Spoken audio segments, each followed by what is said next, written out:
नमस्कार. आर-पी किचनमध्ये आपलं स्वागत आहे. तर मी आज मेथीचा ठेचा बनवणार आहे. यासाठी इथे मेथीची भाजी घेतलेली आहे. हिरव्या मिरच्या, शेंगदाणे घेतलेले आहेत कच्चे आणि थोडंसं लसूण पाकळ्या घेतलेल्या आहेत. आता सुरुवातीला तेल टाकून मिरची भाजून घ्यायची बारीक तुकडे करून. आता ह्याच्यामध्ये शेंगदाणे टाकून घ्यायचे. शेंगदाणे पण मिरचीसोबत भाजायचे. 2-4 लसूण पाकळ्या टाकायच्यात.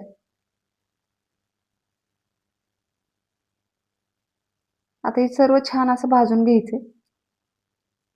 आता मेथीची भाजी मी धुवून ठेवलेली आहे इथं. आता एकदम बारीक कट करून घ्यायची. जेवढी बारीक होईल तेवढी अशी बारीक कट करून घ्यायची.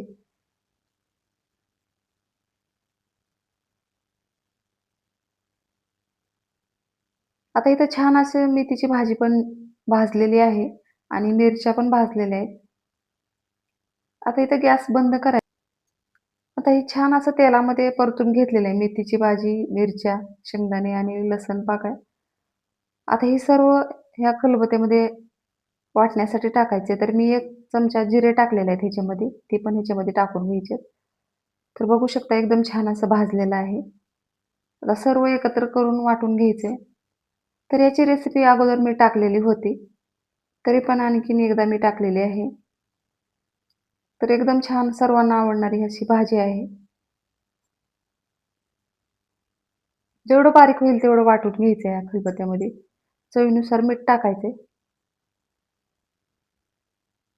तर हे मी सकाळच्या जेवणात ठेचा बनवणार आहे.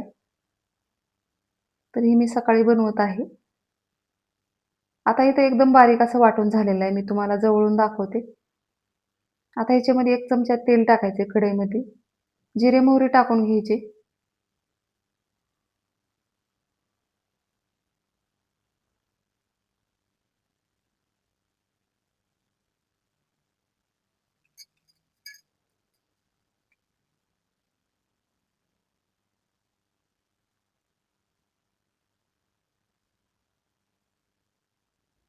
आता तेल गरम झालेलं आहे. जिरे, मोहरी टाकलेली आहे तेलामध्ये.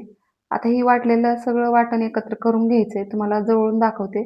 तर एकदम छान असं हे ठेचा तयार झालेला आहे. आता हे तेलामध्ये परतून घ्यायचंय. तर बघू शकता अशा पद्धतीनं वाटलेलं आहे मी.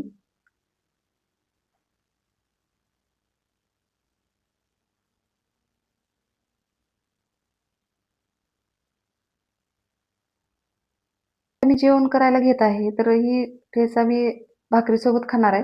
तुम्हाला आवडत असेल तर चपातीसोबत तर एकदम छान लागतो. आणि त्याचबरोबर मी ताक पण घेतलेलं आहे.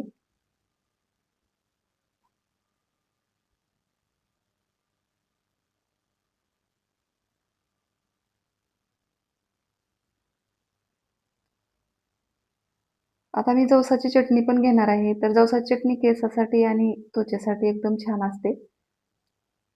व्हिडिओ बघितल्याबद्दल धन्यवाद.